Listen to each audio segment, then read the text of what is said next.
What school won't tell you. Lesson 3. Hi guys, by now you know about Billy Edward Albert Meyer, the Swiss man who entertains contacts with extraterrestrial human beings from the Plejaren. The Plejarens reside on a planet not unlike Earth called Era. Era is located in a dimension that is slightly off into the future by a fraction of a second. What is it like to be in contact with people from another world? Find out who those extraterrestrials are and the purpose for their visit. How do their spacecrafts work? Can we assume aliens are what science fiction films make them out to be?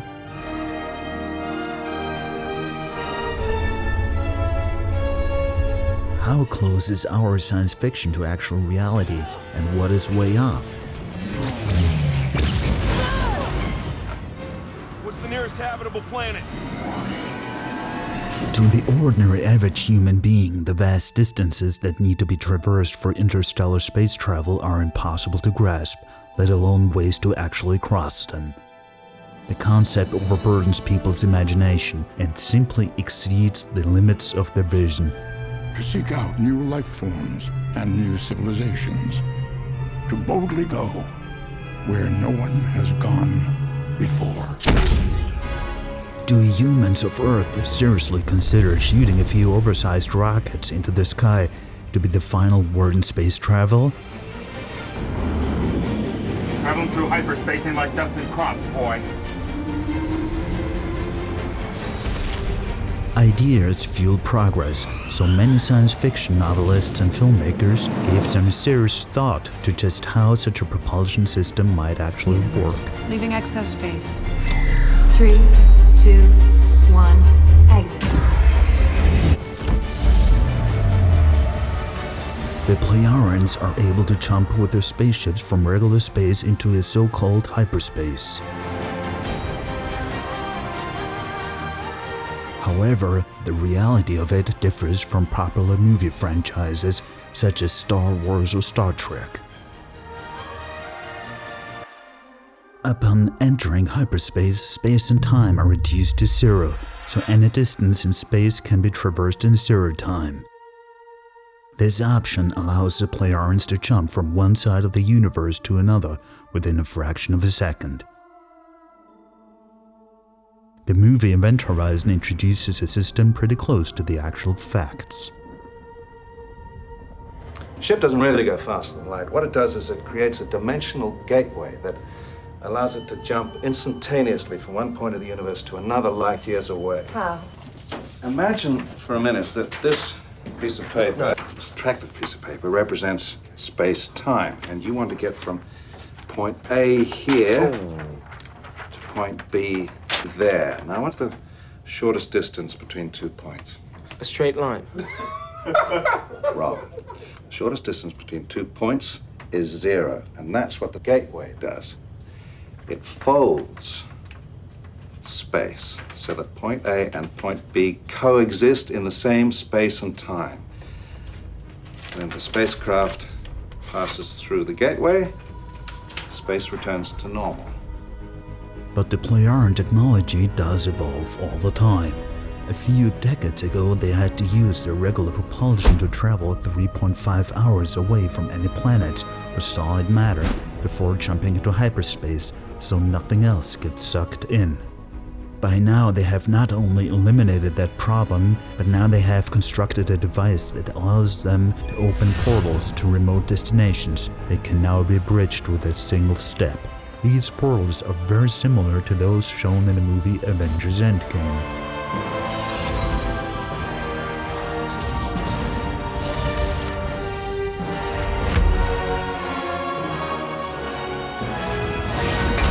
Unlike the movie version, the actual Plejaren portals rely on highly advanced technology, but are controlled through a person's thoughts.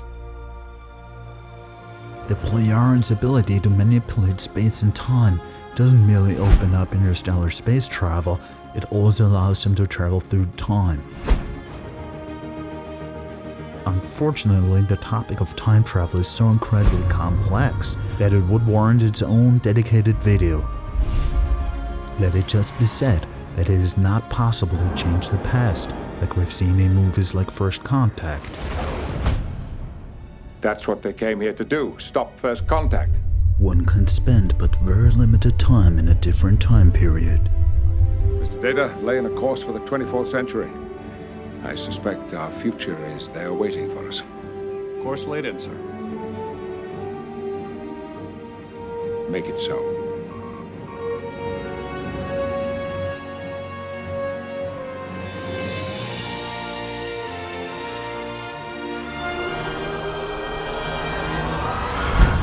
The Plejaren also use another transport system, one terrestrial man may know all too well. Who hasn't ever dreamed of being beamed from one location to another, like we've seen in countless Star Trek TV shows and movies?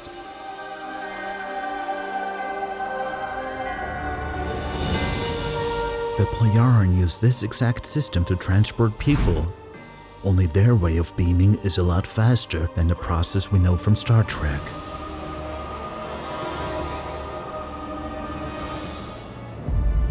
Needless to say, this endeavor requires precise calculations to avoid any mishaps.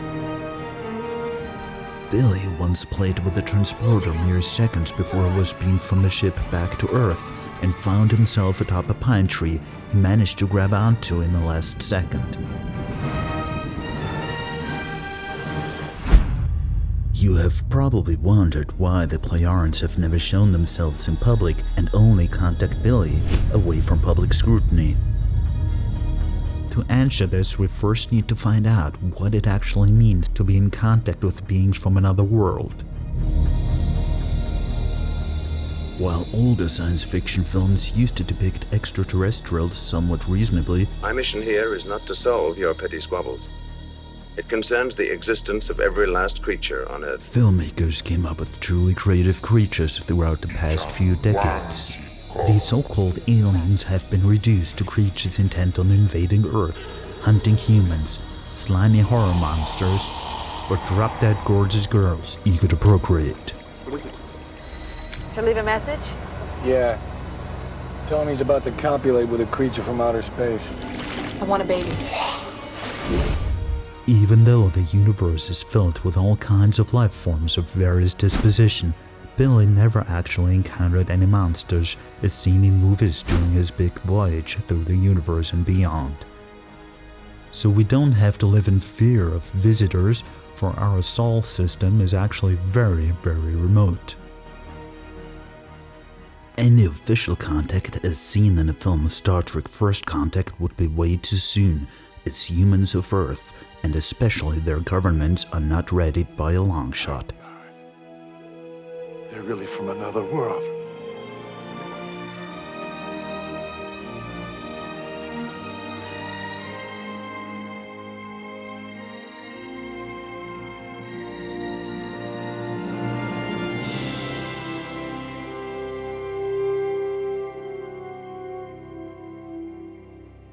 Live long and prosper.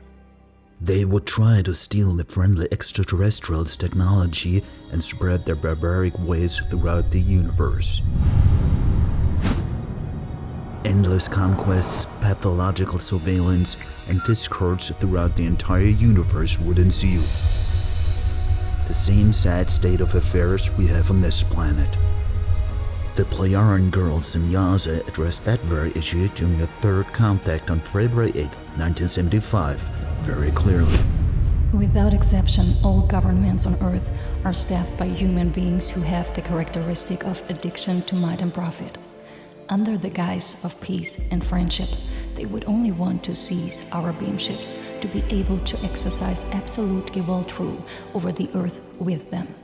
But they would also try to conquer the outer space because they know no bounds.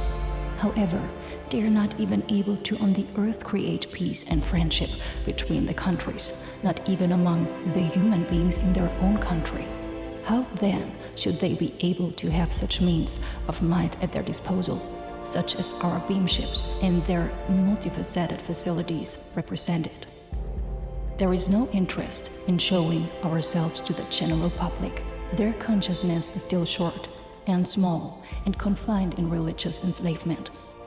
On the one hand, the Earth humans would worship us as gods in their short reflection, as they did already in earlier times, and on the other hand, there would be many among them who, as criminals and greedy Fomite ones, would seize our beam ships. But there are also those who are not to be forgotten, and there are countless, millions of them who would fall into complete hysteria and fall ill in consciousness. For these reasons, it is advisable for the time being to maintain contact only with individual Earth humans and to via them, slowly, let the knowledge of our existence and tasks become known and to prepare them for what is to come. We are no wardens or guardians of the Earth humans. We only feel obliged to them because our originators were their ancestors before they fled from the Earth as a result of self-inflicted catastrophes of some light-greedy ones and escaped to the Pleiades. If extraterrestrials choose to entertain contact with humans of Earth, they do so with single individuals only, like they do with Billy. That means a lot of hard work and laborious tasks need to be fulfilled. The Plejarans do not just come here for nice coffee chat.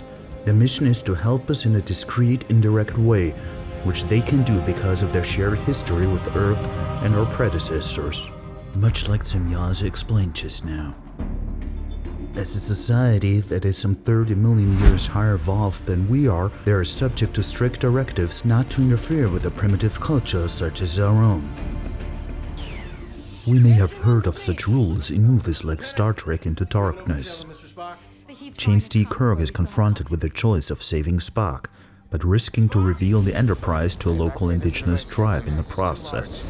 If utilized in a rescue effort, it would be revealed to the indigenous species. Spock, nobody knows the rules better than you, but there has got to be an exception. None.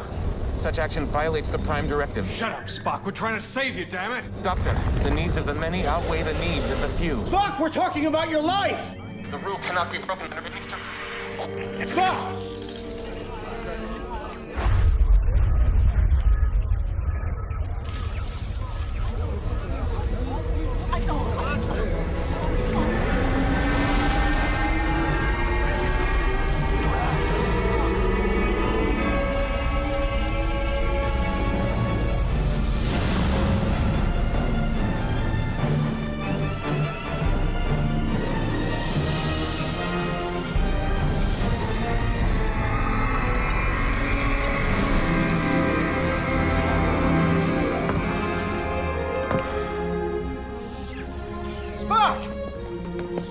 You all right? Captain, you let them see our ship. He's fine. You violated the Prime Directive. Oh, come on, Spock. They saw us. Big deal. Breaking such a Prime Directive in light of the negative consequences for the indigenous people would be unthinkable for the Plejarans, for they strictly abide by the rules.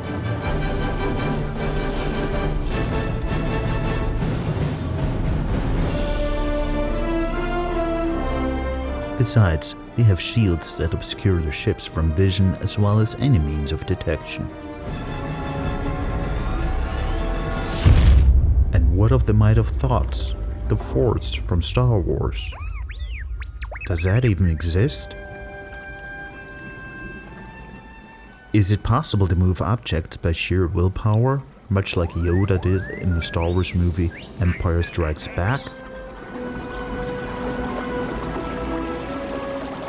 The Force in Star Wars can be compared to the omnipresent energy of creation. Our entire universe, even creation itself, consists of the purest spiritual energy. The belt of matter is merely one out of 7 existing belts that make up our universe. So yes, extremely highly evolved human beings are indeed able to move objects with their thoughts.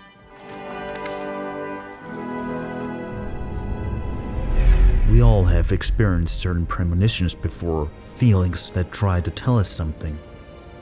These are skills that have become pretty degenerated in our underdeveloped society because our focus, our entire way of life, is based on completely false principles with all the wrong priorities. The The Plejarans are true masters in performing feats that appear to us Earth humans as wondrous miracles. The use of such skills against other life forms would cause major harm to the assailant, which is why the Plejaran always strive for a neutral, positive state. This balanced, neutral, positive state should be the ultimate goal of Earth humans. The time has come for mankind to eventually drop their ego and their insatiable craving for material goods and strive for evolution of the conscience. For we have the choice. Do we want to bash our heads in for another few hundred years?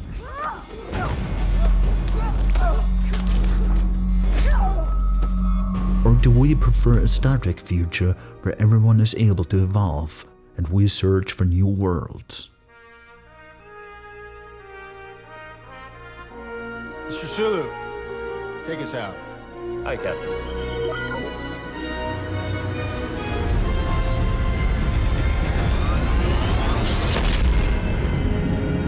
So you see, there's an astonishing amount of similarities between sci-fi pop culture and the abilities of actual extraterrestrials. But it does go to show that we Earth humans have a long way to go yet, before even remotely closing in on their development. Find additional information in the description below. Subscribe to our channel, hit the bell for notifications, like, comment, you know the drill. See you soon when we once again reveal what school won't tell you.